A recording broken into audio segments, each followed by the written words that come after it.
Hi, my name is Ed Bouye and I'm on the sales and design staff here at Hi-Fi Buys in Nashville, Tennessee.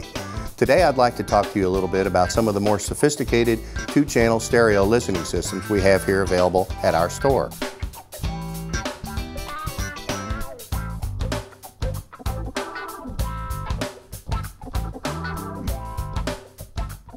You know, our first attempts at recording sounds were done back in the late 1800s. They were pretty crude, to say the least, but the idea behind them has been the same since then until today. And that is to capture all of the fine nuances of a performance, whether it's spoken word, orchestral, or nature sounds, and be able to reproduce them in another location at another time faithfully. I've been a professional woodwind player since the mid-1970s, and I still play almost every week today. I've had the advantages of playing with everything from orchestral groups to small jazz ensembles and big rock and roll bands. And it kind of gives me a unique perspective on the listening side about recorded music.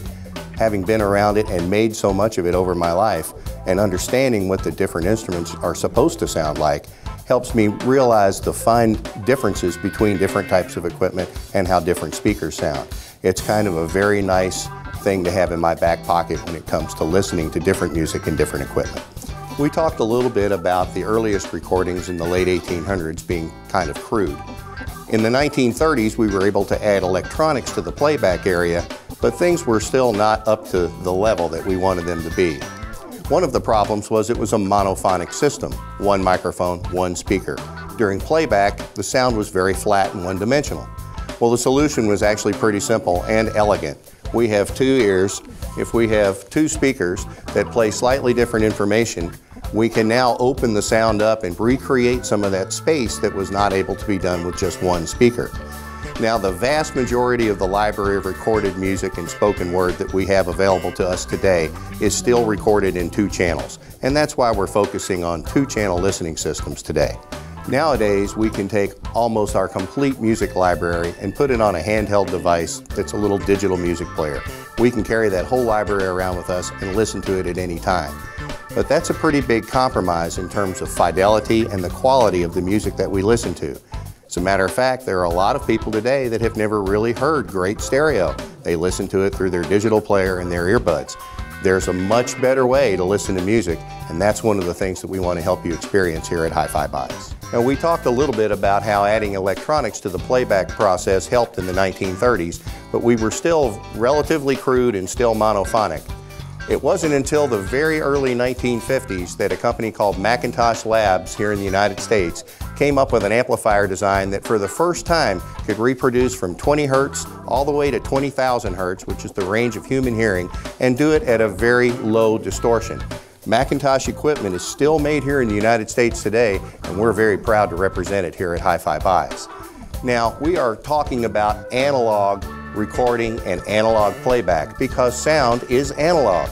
My vocal cords vibrate, strings on a bass vibrate, the reed of a saxophone vibrate. Those vibrations are captured by the microphone, and then the speakers themselves vibrate and move to bring the sound back out. The first amplification was done using tube technology, which is still used by many people today. As a matter of fact, there are quite a few people that believe that a turntable playing an LP in a pure analog system comes closer to recreating a live musical event than those done in the digital domain. Now, we've all seen CD players out there on the market today for well under $100. So it kind of begs the question, why are there CD players out there that cost thousands of dollars? The answer is really pretty simple. They sound better. Think about a guitar, entry-level student model type, played by a really consummate musician, and then that same musician playing a really good Gibson or Martin. Those guitars are going to sound significantly different. And even the more modest two-channel systems that we have available to us today will reveal the shortcomings of lesser quality equipment. It doesn't have to be ridiculously expensive, but it does have to have a very good design, and it does have to be built well. Now, high fidelity, or hi-fi as it was known in the 50s, 60s, and 70s, is the experience of really well recorded and really well played back musical performances. Here at Hi-Fi Buys, it's in our blood and it's even in our name. It's something that we believe very strongly to be a personal experience. All of the equipment that's in this room is here for you to come listen to and evaluate and eventually enjoy. Of all the different pieces that make up a really nice stereo playback system, from the source components like CD players or turntables, the control equipment like preamplifiers, amplification necessary to step those really small electrical impulses up to a level that can be used by a loudspeaker. Speakers themselves are the biggest difference that a component will make in a system. Every speaker sounds different. Most of the people that design those speakers want them to sound different because everyone has a slightly different idea of how they should get to that ultimate goal of perfect reproduction of a wonderful live music performance. As you go throughout listening to different types of equipment, every time you change speakers, that equipment will sound significantly different. We have quite a few pairs of speakers in this room and 4 different stacks of audio equipment you can listen to them through.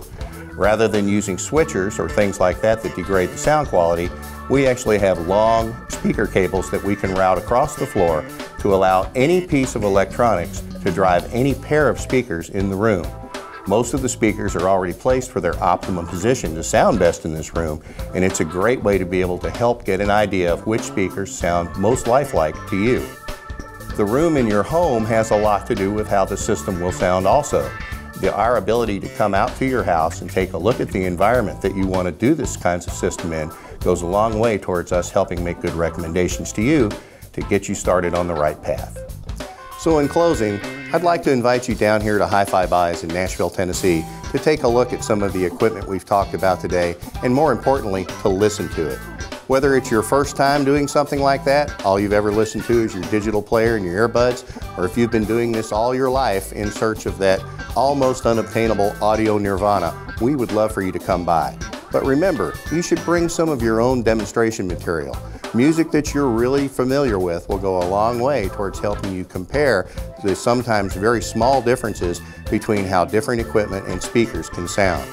So that's what Hi-Fi Buys is all about. It's a place where you can come, listen to things, and have a hands-on experience with some of the finest equipment that's out there today. It's also a place where if you find something you like, you can buy it, take it home, and enjoy it for the rest of your life.